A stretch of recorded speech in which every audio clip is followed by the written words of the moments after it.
Everybody, welcome to Megha Discourse, and in today's session we would analyze our previous year question paper of GATE examination which was conducted by IIT Kharagpur, right? So it is 2022 examination, and let us just analyze the literature portion of our GATE examination, and this would comprise of 40 questions, right? So we would only deal with the English literature section. So let us just start our video directly, and with that we would also discuss the other three options along with the answer itself.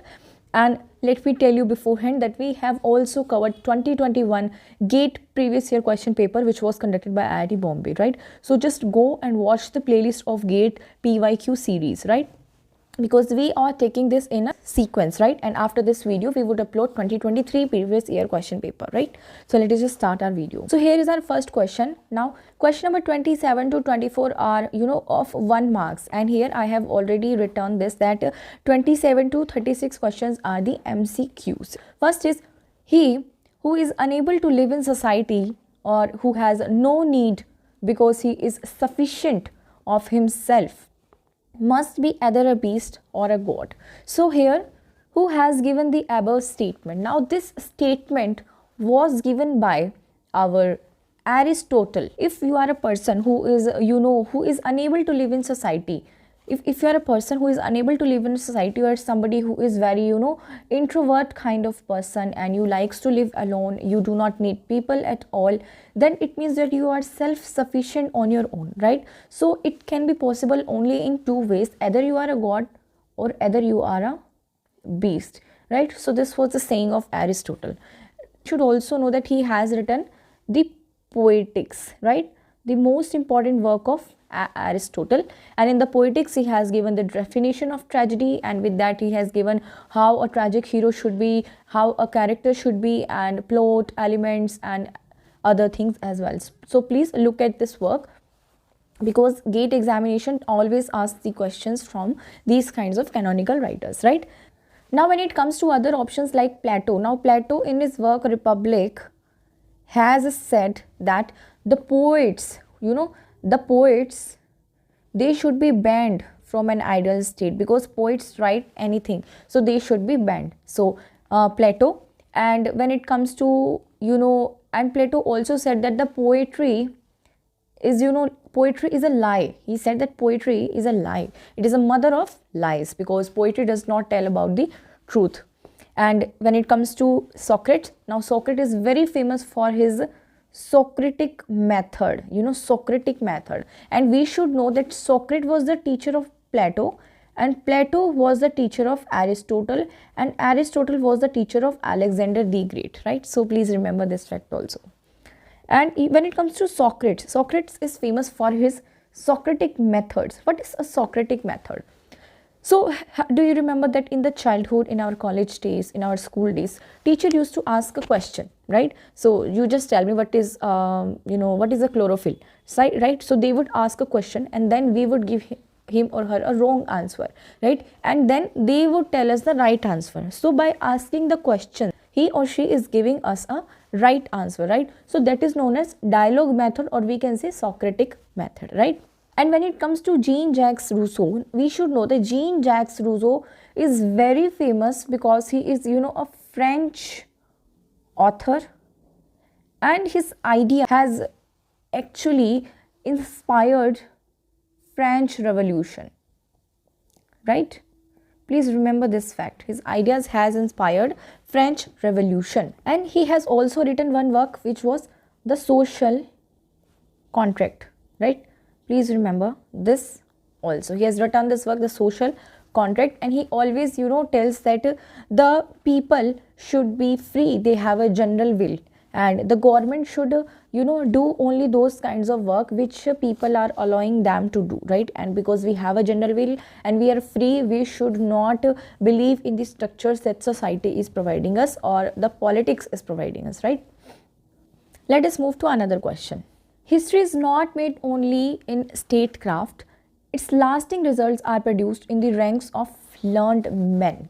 Now name the play from which the above excerpt has been taken, right? So this line is said by Barani who was a historian, a real historian, right? So Barani was a real historian, and he is a character in our Girish Karnad's Tughlaq, right? So here Barani says this statement to Tughlaq, right?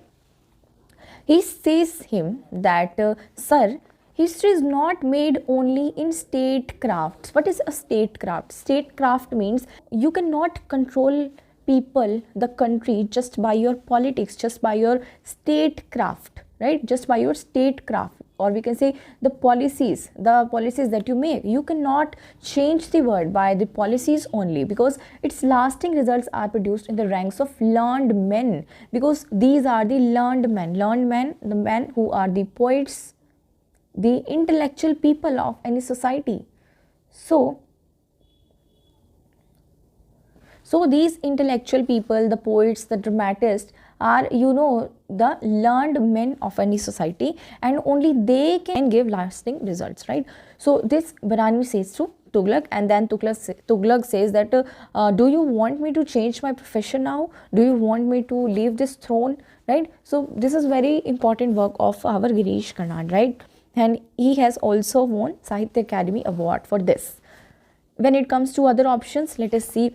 We have Mahesh Dattani's 30 Days in September, which is a story about a girl, Mala. Now it is all about the sexual abuse of this child, and the name of the child is Mala, right? So it is all about the Mala's sexual abuse, and that sexual abuse happened with her when she was on a vacation for 30 days, right? And it took her 30 days at the end of the play to, you know, heal from that trauma. So this is the title significance of this play. And then we have another play, which is Vijay Tendulkar's Silence, the Court is in Session. Now this is a Marathi play, right? This is a Marathi play, and the real Marathi title of this play is Shantata Court Chalu Ahe, right? And this is a very interesting play, and I would like you to just go and read the original text of this play, because here we see that how there is a character, Leela Banare. She has been, you know, tortured a game in a rehearsal, and she has been accused of infanticide. Infanticide means to kill an infant, right? Now she has been accused for that, and for having a child out of the wedlock with the Professor Damle, right? So please go and read this work. This is Rabindranath Tagore's Muktadhara. Now Rabindranath Tagore's Muktadhara is all about the policies of the government, right? There is this setting which is Uttarakud.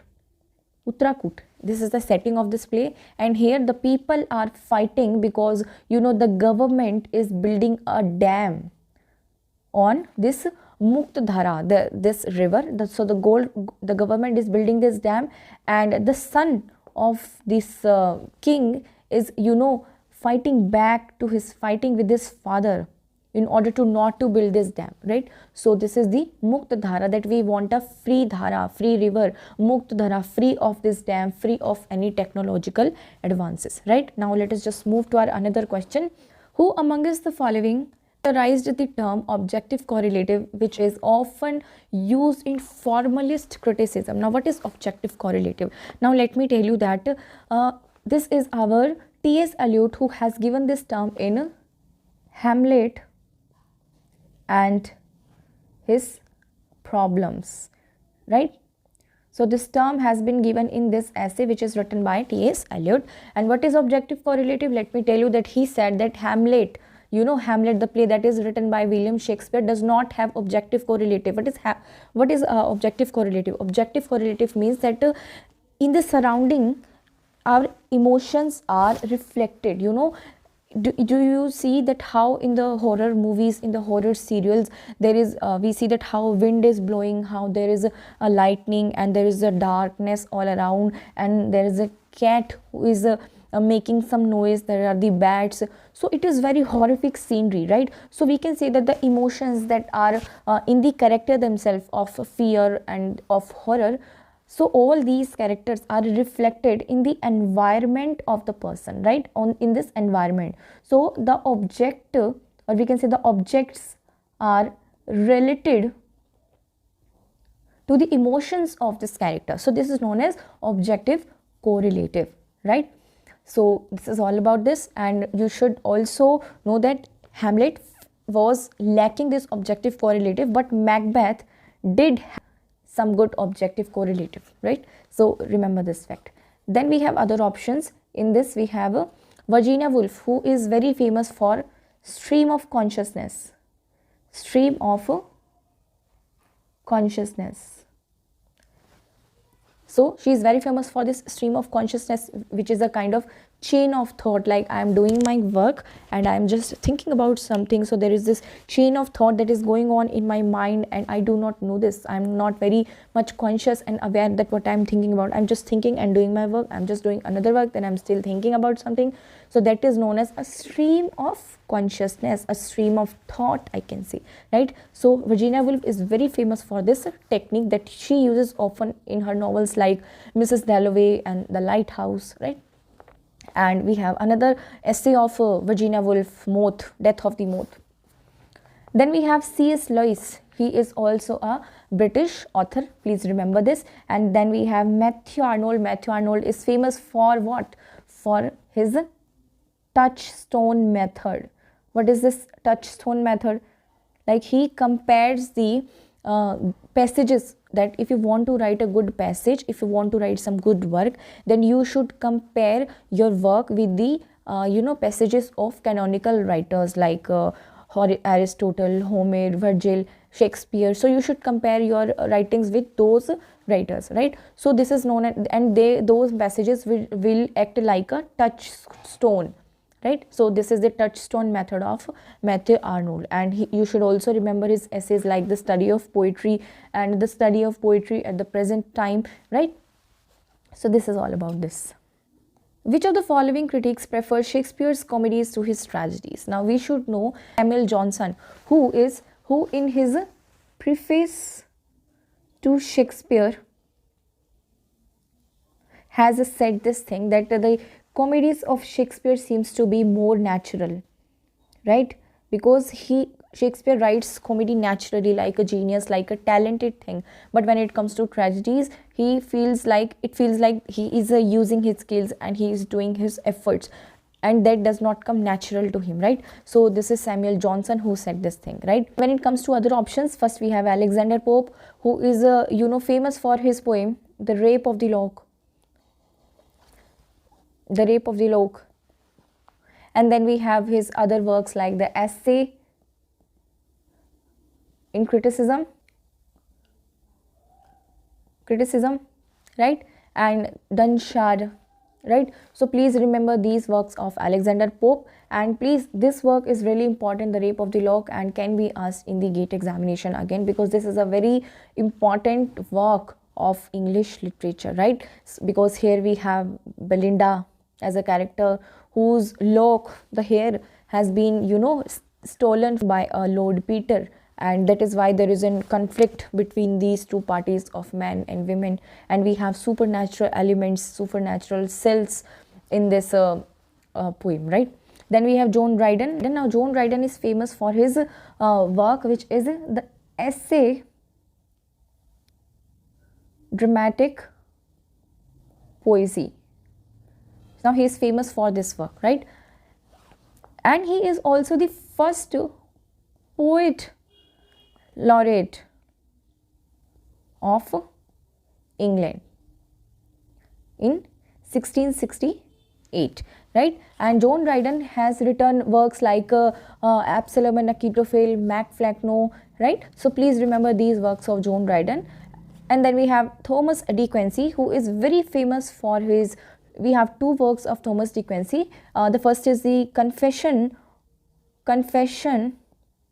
of an Opium Eater, and then we have another work which is on knocking at the gate of Macbeth, right? So please remember these two works of Thomas de Quincey as well, because in the Confessions of Opium Eater he confesses that what kind of effect an opium, or we can say a drug, has on his life. And in the On Knocking at the Gate of at Macbeth, he tells that how when the gate was being knocked in the play Macbeth, it has made the spectators, readers realized that they have to come to the reality, right? They are no longer in that scene.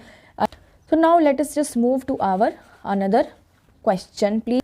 Then we have question number 31, in which we have who among the following has been credited with laying the foundation of comparative literature by Russian formalists? So here we have this Alexander Veselowski. Now he has given this idea of comparative literature, right? And then we have other options like Victor Shklovsky, who has given the idea of defamiliarization, right? So he has given this idea of defamiliarization, that you have to defamiliarize with the text. You do not have to indulge that much deep into a text, because text is just an artifact. It is just an work, and you have to make a distance from the text, and then you have to read any book or any work, right? And then we have Vladimir Prop, who has looked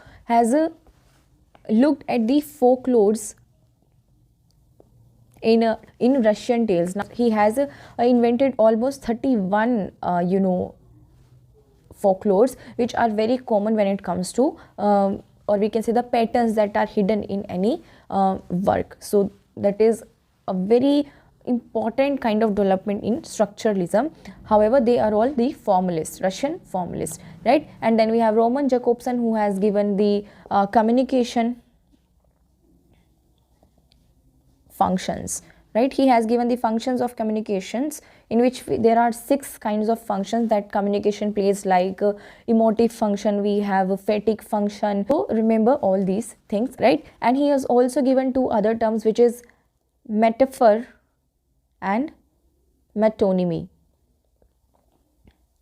There is a playlist on our channel of literary theory. However, we will cover a literary theory, all kinds of literary theory in detail, but I would recommend you to go and watch the top 100 PYQs of literary theory, because they do cover most of the questions of literary theory, right? And that can be helpful for you for this GATE examination. So this is all about this. Here the answer would be, as I told you, who has laid the foundation of comparative literature? It is our Alexander Veselowski, right? Lyrical ballads, considered to the manifesto of romantic poetry, was first published in the year, very easy and very important question. So this is our 1798. Please remember this fact. It was in 1798 for the first time that lyrical ballads was published. And with whom this was published? It was published along with our Coleridge, S.T. Coleridge, Samuel Taylor Coleridge, right? So William Wordsworth and S.T. Coleridge, they both has written this work, Lyrical Ballads, which was a kind of manifesto of our romantic age, right? And it talks about that the language of a man should be simple, it should be based on rustic life. Rustic life means the village life and the common people, the ordinary people, right? So it should be like that. The themes should be simple. If you're writing a poetry, the themes should be simple, your language should be simple, you should be a man speaking to a man, right? So these were some of the ideas. Now another question, question number 33.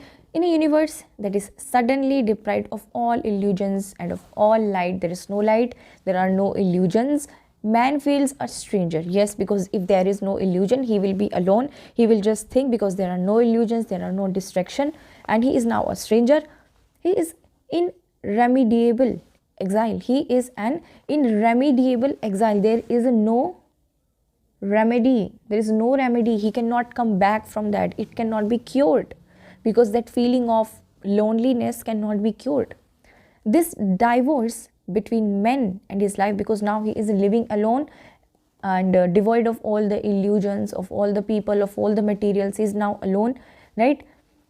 The actor and his setting, because he is the kind of actor, and these were the settings. Now he is alone, there is no setting, he is alone, truly constitutes the feeling of absurdity. Now this is all absurd, right?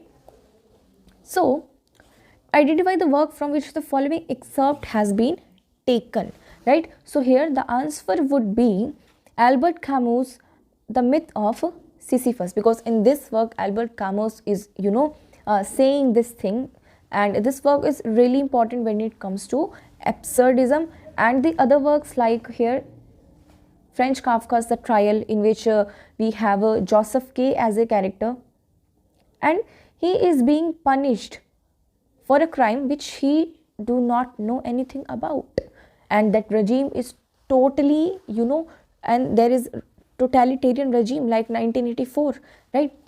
And then we have Samuel Beckett's Waiting for Godot. This is also an absurd play. This is an absurd play, right? And this Trial is a novel. This is a play. In the Waiting for Godot, we have characters like Pozzo, Estragon, Lucky, right? And then we have Harold Pinter's Homecoming. This is another absurd play, right?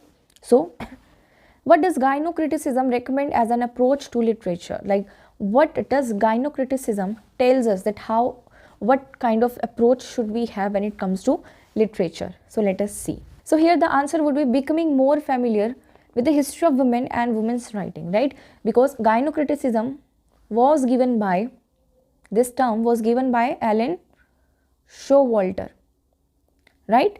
And by this term she means that we should become more familiar, we should know about the history of women and women's writing. There is a woman there and she is writing a book, right? And we should become familiar with her, with her writings, in order to know about the women. Gynocriticism, that how a gyno related to women can critique, how is she critiquing a society, what are her own thoughts, right? So this is the idea of gynocriticism given by Alan Showalter. Okay, next question is identify the novel which opens with the following lines. Now there is an opening line of the novel. It was the best of times. Very important and beautiful lines, which is describing the era of Victorian age, because that age was filled with such contrasting ideas. There were good things, there were bad things, and both were existing at the same time. So let us read this. It was the best of times, it was the worst of times. It was an age of wisdom, it was an age of foolishness. It was an epoch of belief, it was an epoch of incredulity, that you cannot believe, but that you cannot believe on anything. It was a season of light, it was a season of darkness, it was a spring of hope, it was the winter of despair, right? Of despair, of sadness, of disappointments. So we have to identify the opening lines, we have to identify the right novel. So here the answer would be Charles Dickens' A Tale of Two Cities, because in the Tale of Two Cities there is a French Revolution that's going on, right? And it is, the setting is London and Paris. If you have not watched the previous year question paper of 2021 that I have uploaded the day before yesterday, then go and watch, because GATE always repeats the topics, right? So here this line, these are the opening lines of this novel, right? And then we have other novels like Jane Austen's Emma, which is a realistic novel. And then we have Emily Bronte's Wuthering Heights, that has some gothic elements, right? And then this H.G. Wells' The Time Machine, which is a scientific fiction, right? Please know all these things. Which of the following terms does not form, right? Just be careful of not. Does not form a part of 7 types of ambiguities propounded by William Ampson, right? So William Ampson has given 7, types of ambiguities, right? And these 3, metaphor, pun and simile, are 3 types of ambiguities, and then there are 4 more which you have to tell me in the comment section. Go and do this homework and tell me what are the 7 types of ambiguities that is given by William Emerson. Now this is your homework for today. And the simulacra, this simulacra is a postmodern concept. It is a postmodern concept, which means that the reality, there is no reality, it is the representation of representation.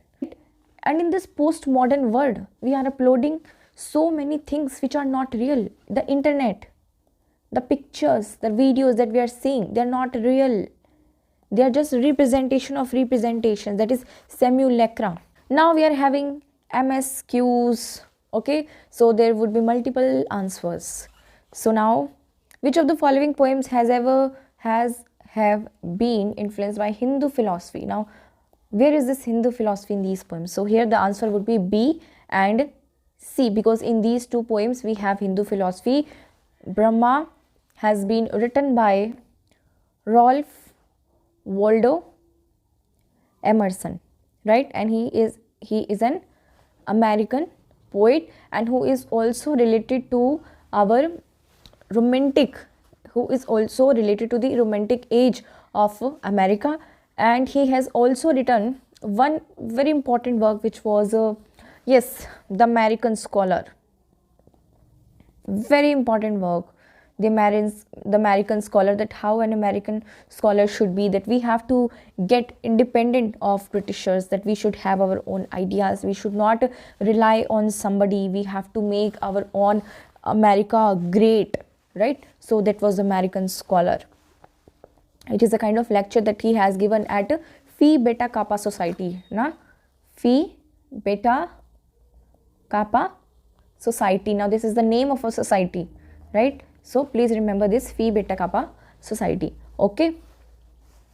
And The Curse of Kehama is written by Robert Sadi. Now he is also a pre-romantic poet, and this is an epic poem. And they both have an influence of Hindu philosophy, right? And when it comes to other options, we have The Solitary Reaper. Now this was written by William Wordsworth, where there is a girl who is a reaper, who is reaping, and William Wordsworth is noticing her, and she is singing a song, and he is just admiring her, right? When he comes back to his home, he is just sitting and remembering that song in his mind, right? So this is The Solitary Reaper, a romantic poem. And then we have Kubla Khan, written by S.T. Coleridge, right? In this, Kubla Khan builds a palace of his own, right? And there are supernatural elements in that palace. And S.T. Coleridge has also written one very important poem, which is The Rime of the Ancient Mariner, right? The Rime of the Ancient Mariner, right? So please remember these facts.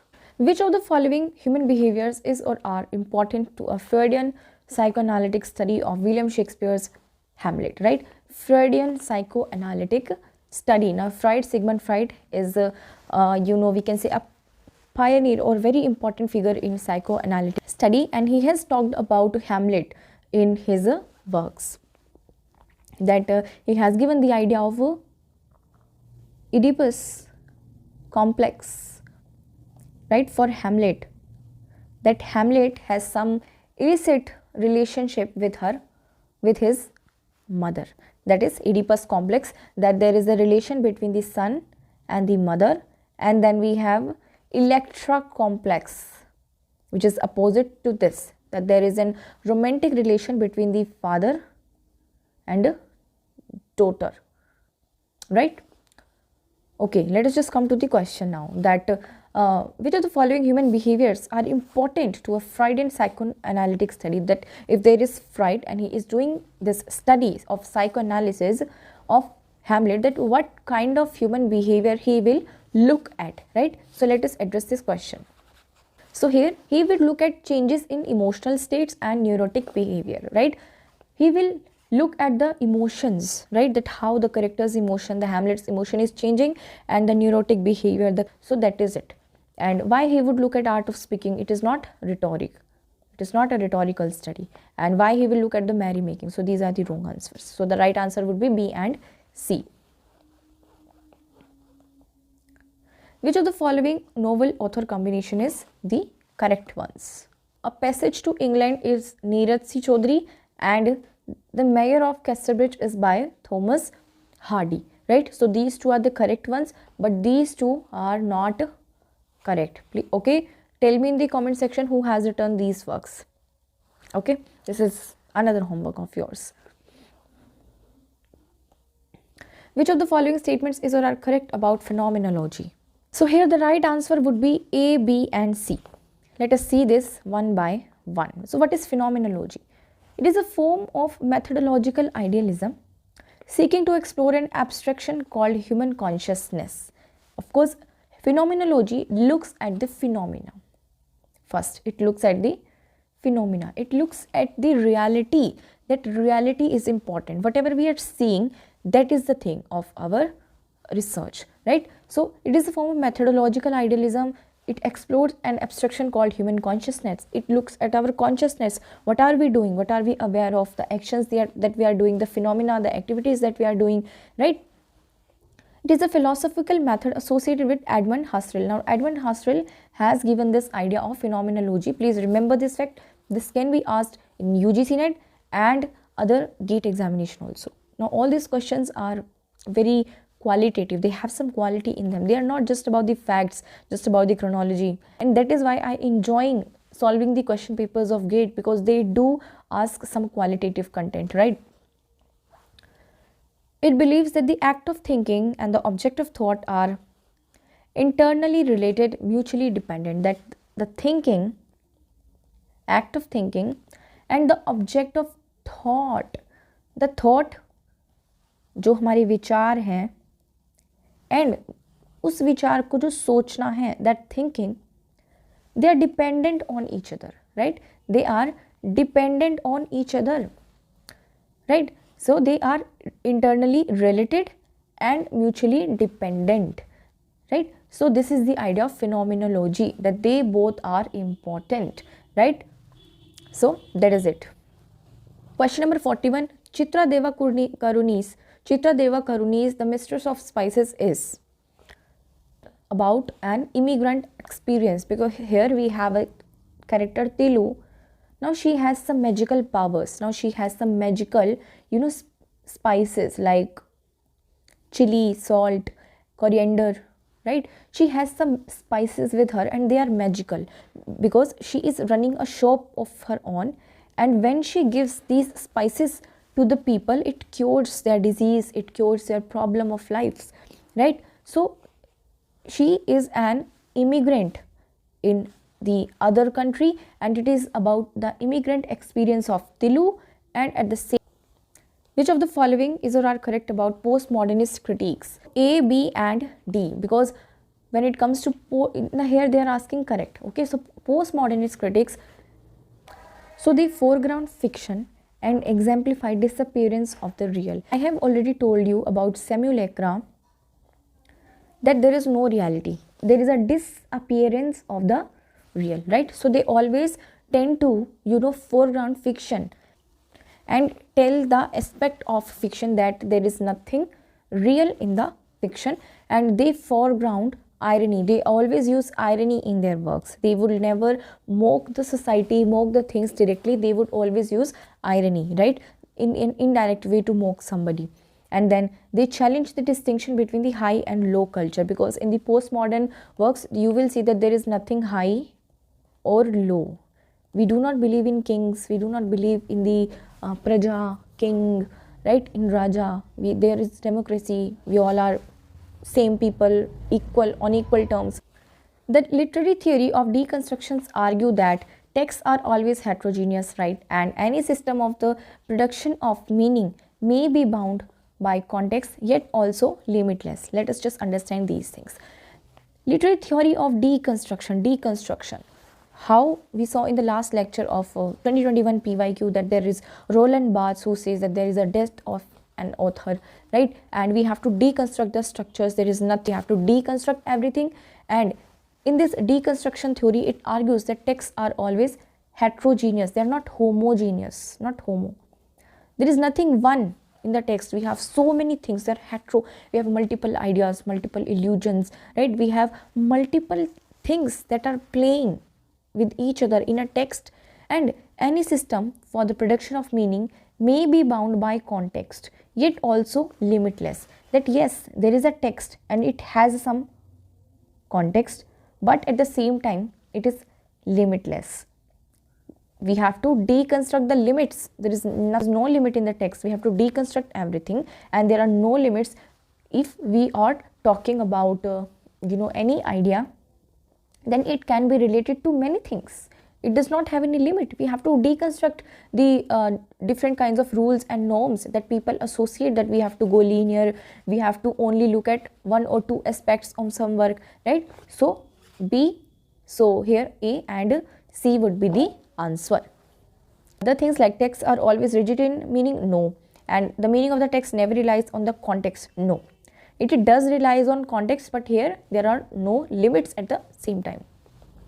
Another question, in the context of the reader response theory, Louise M. Rosenblatt in her essay The Poem as an Event considers that the reader should, now this is related to reader response theory, now it says that the reader should participate in a transaction with the text and be acted upon by the text. That means that we should always, if there is a text, then I should participate in the transaction with the text, the transaction of the meaning. If I am reading a work, then this work is giving me some meaning, right? And I have to take this meaning. There is a kind of transaction between me and this text, okay? And at the same time, he says that the reader should be acted upon the text, that I have to act upon it, I have to read it, I have to make the meaning of it, right? So this would be the answer. And we should not act against the text, no, this is not the answer. Act against a text, no, we do not have to act against it, we have to make a transaction, right? And reject the text, no. Let us move to another question.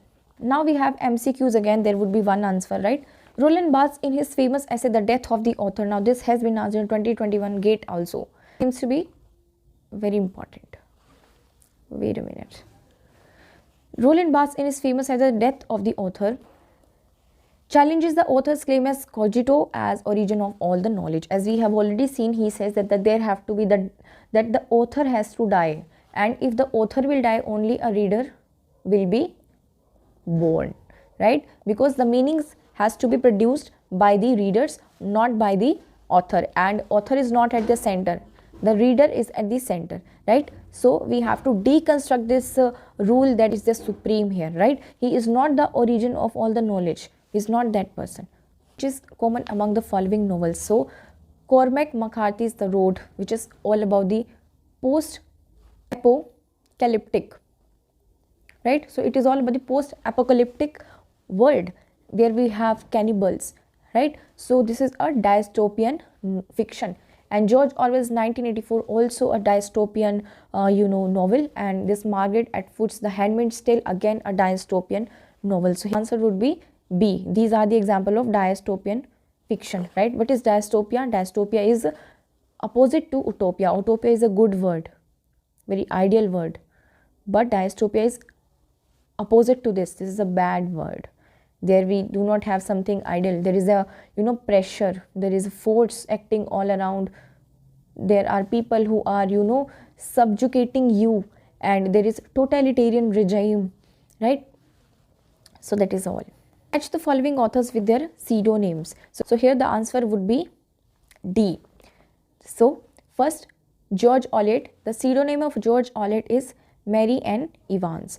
And second, Sylvia Plath. Now Sylvia Plath is having a pseudonym which is second, Victoria Lucas. Then we have H.H. Munro, known by Saki, and Bronte by Currer Bell. Now we have a video of pen names on our channel. Go and check all these pen names, because GATE always asks the pen names of writers.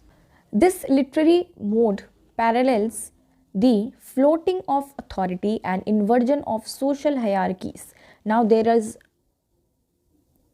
an authority, and this has been inverted. Now first it used to be the most important thing, that authority matters. There is a difference between high and low people, but now this authority has been inverted. Now inversion of social hierarchies that in many cultures are permitted in a season of, it does so by introducing a mingling of voices. Now this is very important, a mingling of voices from diverse social levels that are free to mock and subvert authority. Now we have to mock high and low, these things, right? And these high and low people are mocking each other, they are mingling with each other, they are playing, they are listening to each other, they are having conversation with each other, different kinds of social level, the poor people, the rich people, right? And they are subverting this authority. Now there is no authority to flout social norms by ribaldry. Ribaldry is a kind of wit or joke, to exhibit various ways of profaning what is ordinarily regarded as sacrosanct. What is sacrosanct? Sacrosanct means, it is a kind of blasphemy, that you do not have to do this thing. It is illegal to do a certain thing. So first, to subvert this authority of high and low, right? If you are just crossing the lines of high and low, it used to be a very sacrosanct act, very illegal act, but now it is no longer like this. The answer would be carnivalesque, right? So this idea carnivalesque has been given by Mikhail Bakhtin, right? And Mikhail Bakhtin has also given ideas like polyphony, dialogism, right? So please remember all these important terms of Mikhail Bakhtin. Now this heteroglossia also given by Mikhail Bakhtin, and intertextuality given by Julia Kristeva, and magical realism related to Salman Rushdie, Gabriel Garcia Marquez, right? So this is the concept of carnivalesque, that we have to make things equal, there is no high and low, okay? There is an intermingling of different social levels, okay? Post-colonial perspectives emerged from the colonial testimony of third world countries. Third world countries, the countries like India, Africa, Asian countries, right? So these third world countries, we can say the developing countries that are not developed yet, that are not advanced yet.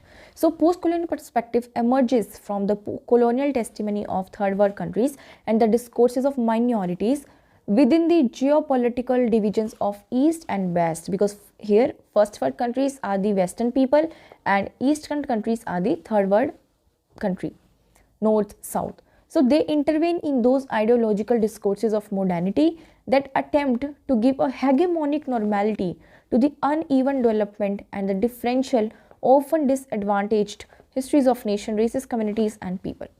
So now this is a commentary related to the post-colonial discourse, that how these Western countries who are first world countries are kind of making an ideological hegemony, right? There are ideological discourses, the narratives, the talks, and in this we have an ideology of hegemony, to rule by consent, that they are ruling us and we are giving them consent, right? Like Britishers who came to India, they said that we would educate you, we will give you railways, technologies, but what they did, they deceived us, they became our administrators and they ruled over us. So the above commentary on the post-colonial perspective has been extracted from the following. So let us see. So this extract is from Bill Ashcroft's The Post-Colonial Studies Read. Now this is a kind of we can say a collection of texts, so many texts. I think there are 90 texts, 90 post-colonial texts, the important ones, and the contributions of Frantz Fanon and Edward Said and other post-colonial writers. And the other options we have Edward Said's Orientalism, very important word, can be asked in GATE examination, in which he talks of that how Western people are orienting Eastern people, right? That how they are misrepresenting Eastern people, that Eastern people are strange, ugly, they look exotic, right? And Homi Kebaba's The Location of Culture, in which he gives ideas like mimicry, ideas like hybridity, ambivalence, third word, okay. Then we have Leela Gandhi's Post-Colonial Theory. Now she's also a professor at Brown University, I guess, And Leela Gandhi is, great granddaughter of Mahatma Gandhi. Know this fact. Okay. Question number 50. Wrapped twirling. Now we have to match the excerpt with their author. Okay. Wrapped twirling in thy hand a withered spray and waiting for the spark from heaven to fall. Now this line is from the scholar Gypsy. The scholar Gypsy, which is written by Matthew Arnold. Okay. In this poem, he says that how there is a scholar who is no longer interested in the people and the materialistic world, and he is just wandering, he is just far from this society, he is moving and rapture, twirling in thy hand of withered spray, like a twig, like a leaf, right? He is very casual, right? He is just going and exploring, and he is waiting for some divine message from the God. Shakespeare, one gets acquainted with without knowing how. It is part of an Englishman's constitution. His thoughts, beauties are so spread abroad that one touches upon them everywhere, and one is intimate with him by instinct. That Shakespeare is so famous that if you will open a book, you will find Shakespeare, because there are multiple references, allusions to Shakespeare. He is so famous. Now this is, given by Jane Austen in her novel The Mansfield Park. Okay. Then we have another question.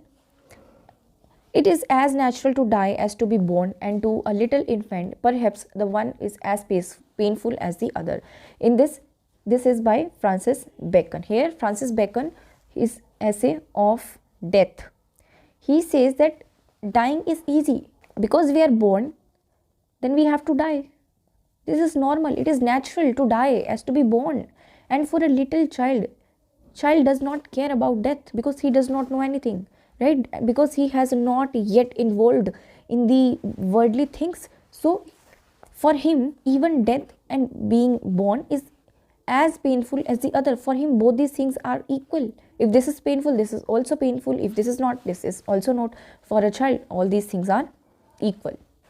Happiness was but occasional episode in a journal drama of pain. Now this is given by Thomas Hardy, and these are the last line of his novel, The Mayor of Casterbridge, right, in which he says that happiness is a very occasional episode, because this represents the pessimistic theory. Pessimism, very important. Thomas Hardy is famous for this pessimism, right? He says that happiness is very temporary thing in life, because there is general drama of pain everywhere. There is pain. The word is painful, and in this we have small happiness. This is temporary, this is occasional in this general drama of pain. Okay. Which of the following statements is most appropriate in the context of François d'Aubonne's concept of ecofeminism? So ecofeminism, another branch of feminism. So here the answer would be B. It is a philosophical idea to counter the oppression of women by men, because it, counter, it is against the oppression of women by men, as similar to the oppression of destruction by nature by man, of nature by man, because we have eco that is related to nature, because nature is oppressed by men. As we know, we are making pollution, right, by our anthropocentric activities, by our human-centered activities, right? Similarly, men is oppressing women. So this is the main idea of this ecofeminism. Okay, next question. Which of the following books is considered as one of the sources behind T.S. Eliot's poem The Wasteland? Very important work. We have J.C. Wollstonecraft's From Ritual to Romance. Now this is the one of the sources of T.S. Eliot for The Wasteland. Very famous Wasteland. It has 5 parts, and it is a modern poem, and it talks that how after world wars the land is wasted. There is wasteland, there is barren land, and nothing will grow out of it. Okay. And in this there is a Hindu philosophy, Daya Dvayam Datta, right, which is given by our T.S. Eliot, that we have to give, we have to be humble. And in this famous poem we have the opening lines, that is April is the cruelest month. This is the opening line of this poem. Please remember these facts. And there is also our poem, which is London Bridge is falling down. Now there is the line in this poem which is taken from this rhyme, that the London Bridge is now falling. There is barren all around, nothing will grow, and this bridge is falling now. Then we have William James Principles of Psychology, right, from where we get to know about the stream of consciousness, right. Kafka's The Metamorphosis, right, in which the character becomes a cockroach. Okay. And then we have Sigmund Freud's The Interpretation of Dreams, in which he interprets dreams, he gives various ideas, right, the subconscious and conscious mind. The people who believe most that our greatness and welfare are proved by our being very rich, and who most give their lives and thoughts to becoming rich, are just the very poor whom we call Philistines. Now this is given by our Matthew Arnold, okay, and this statement means that material prosperity is not the true criteria of nation's development, and that is why he give the people who are very materialistic, the people who do not care about the welfare of others, and they give them the term Philistines. Okay, from there this term comes. Philistine are the people who are very much orthodox and money minded people. Now we are having 54 to 65 MSQs, multiple select questions. Okay, anagnorisis is as used by Aristotle in his theory of tragedy stands for, as I already told you, you have to do the poetics of Aristotle, right. So anagnorisis means the hero's recognition of his tragic flow. Okay, and there is another term in which we have a reversal of fortune. Okay, that is peripeteia. Which of the following thinkers does not belong to the school of existentialism? Okay, so here the answer is Jean-Paul Sartre, who is related to existentialism. Here the question is does not. Okay, so Jean-Paul Sartre is related to existentialism because he has given the idea of being precedes essence. What does this mean? That our being, our existence is more important than our essence, than our thoughts, because we exist. This makes our thoughts, our activities, our word, the relations that we have meaningful. If we do not exist, these things will not be valuable anymore. So he is also related to school of existentialism. We have Albert Camus, who has written The Myth of Sisyphus. He is also related to existentialism.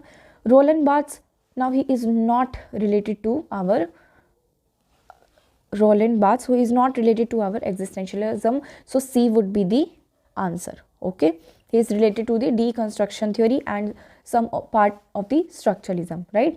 And the other option, which is Soren Kierkegaard. Now Soren Kierkegaard is also related to existentialism, and he is also known as the father of existentialism. Okay, which of the following statements are closely associated with the term fetishism? What is fetishism? Now the answer would be A, B and C. It is generally defined as an act of paying excessive attention, fetishness, to become obsessive over something, or attributing mystical ability to an inanimate thing. That you have anything which is of non-human, very inanimate, right, but you are attributing mystical ability, that it has some mysticism, that it has some power. Like for this pen, this is an object, it is inanimate, it does not move, it is non-human, but if I am telling you that this has some mystical qualities, now this pen can walk, this pen can talk, and this pen is can do wonders, so that is known as fetishism. Okay, it is related to Western theories of aesthetics, economics and psychology, and it is used in reference to religious objects believed to have magical and spiritual powers, because as we have seen that there are as you can see that there are stones, and that stones have some magical power. There are various religious books, some religious idols or some painting that we believe in, that yes, they do have some magical power. So this is the theory of fetishism. Okay, we have this passage. Okay, now we have this passage of this poem. Why does thin grey strand floating up from the forgotten secret between my fingers, why does it trouble me? Now here is our author, who is D.H. Lawrence. Now he has written this poem because he was remembering his mother. Okay, so there is this mother, he is standing there, and he is having a secret in between his fingers, right, and the secret, there is some flowing ash from or smoke from that secret. Oh, you will understand, when I carried my mother's downstairs a few times only at the beginning of her soft foot malady, I should find for a reprimand to my gaiety a few long grey hairs on the breast of my cot, because I was hugging her at a kind. I was taking her downstairs. One by one, I watched them float up the dark chimney. And when he sees the smoke of the secret, he remembers the grey color of her mother's hair. Okay, he is remembering her. So, which of the following can be considered as correct about the above poem? So, it is written in the process of grieving for the mother's poet, right? And it is an autobiographical poem, right? And it is a symbolic poem, yes, because here the grey hair of her mother is and the smoke of the cigarette is a kind of symbol of a mother's love, right? Old age, symbol of old age, decline. Okay, it is a poem of youthful celebration, so this is wrong. Which of the given examples of rhetorical figurative devices are correctly paired? Thou art mindful of him. Paradox. So no, this is not a paradox. Okay, in the paradox we have a contrasting statements. Okay, but here we do not have any contrasting statement, right? Truth makes the greatest libel. Personification. In the personification we give human qualities to objects, non-human objects, but here we are not finding anything like this. Reading furnishes the mind only when the material of knowledge, only with the material of knowledge, it is thinking makes what we read ours. What does this mean? That reading, of course, reading furnishes our mind, it gives content to our mind only with the material of knowledge, but it is thinking makes what we read ours, because it is a thinking, the knowledge will become ours. The knowledge will become ours only when we will think about that knowledge. Okay, so this is antithesis, yes, because in antithesis we have contrasting statements. Now these are the contrasting statements written in a contrasting structure. So this is antithesis. Okay, it is truth universally acknowledged that a single man in possession of a good fortune must be in want of a wife. Now these are the opening lines of Pride and Prejudice, very important. Pride and Prejudice by Jane Austen.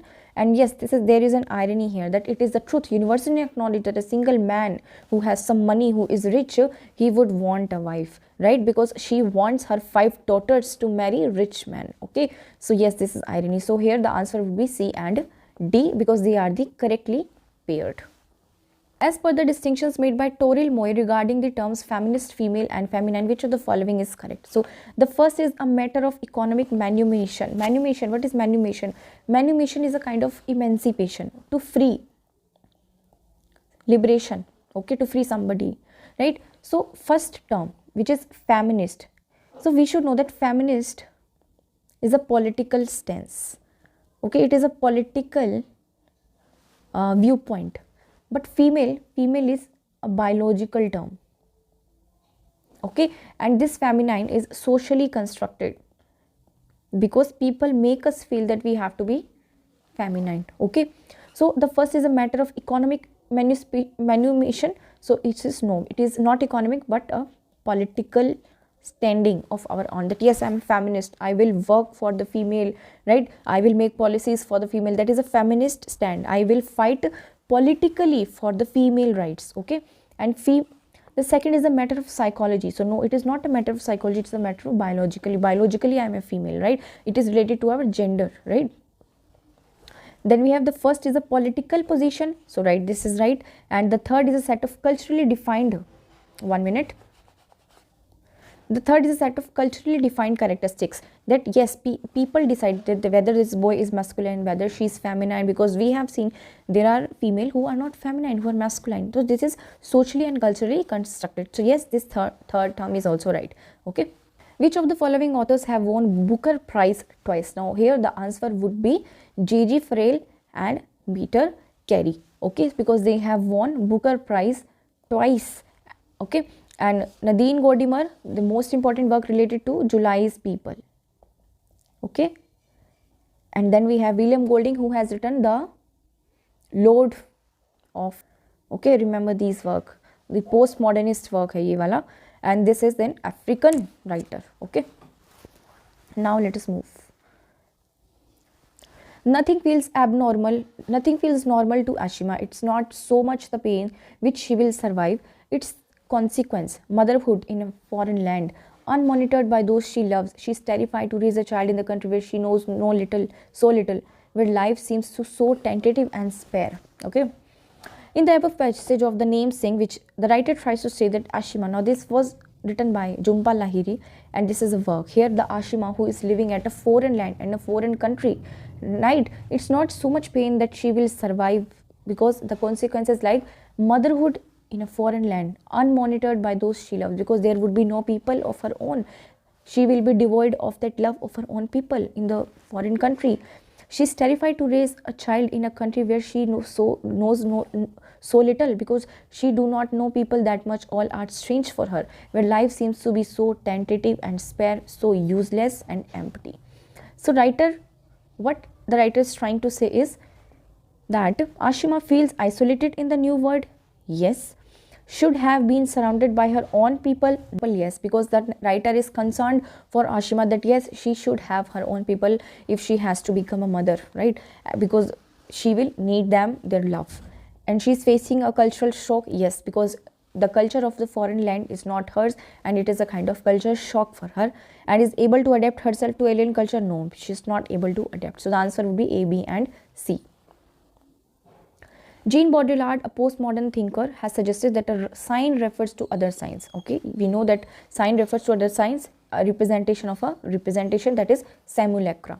He has given 4 stages or phases to support his proposition. Which of the following does not constitute a part of these stages or phases?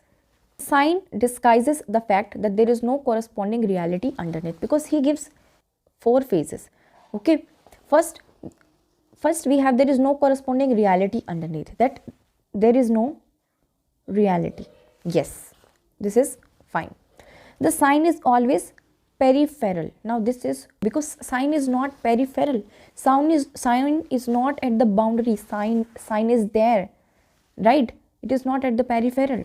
The sign bears no relation to any reality at all, because here reality is not equal to sign. One phase. Second phase, that reality, there is no reality underneath. Okay, and the sign misrepresents or distorts the reality behind it. And third, it distorts the reality. Okay, so this is also true. This is also true. Here they are asking not, so the answer would be B. Okay, let's parapraxis. So here the answer is B and D. It refers to an error in speech, memory, physical action that occurs because of the interference of an unconscious subdued wish, and the original German word referring to the term is Fehlstong. Right, now this was given by Sigmund Freud. Okay, parapraxis means a slip of tongue. Slip of tongue, because you notice because in the day-to-day what we do, if I'm speaking something, then I might mispronounce some word, I might forget some word, so there is an error.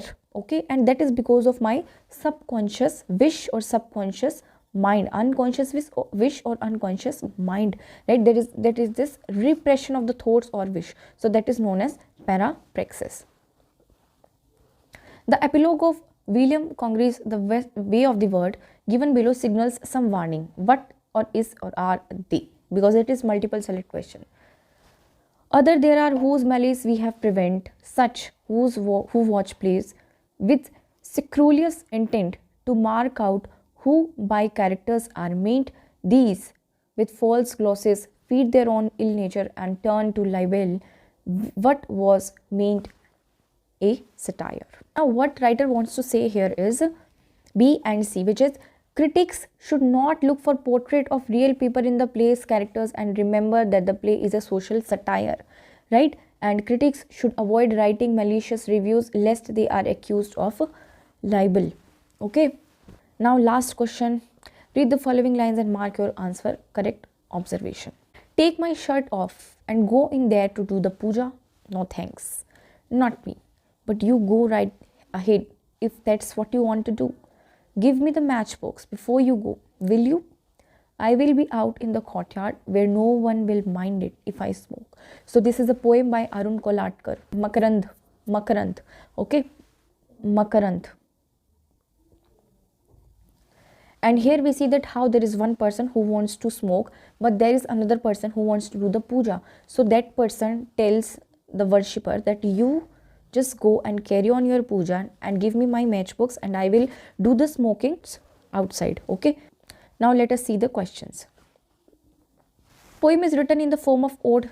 No, there is ode in this. The poem is skeptic in nature. So yes, it is a kind of, yes, it is skeptic in nature. It does have some doubts. The poet uses surreal and astonishing images. No, there is nothing surreal or astonishing here. And the poem expresses a rebellious attitude, right? Because there is a rebellious attitude that one person is doing puja or worship, another person is smoking. So there is a rebellious attitude and the poet is skeptic. Poem is skeptic in nature. So now this is the end of our question paper of 2022. And after this, we would cover, 2023, 2024 and 2025. We have already finished 2021 and this was our 2022.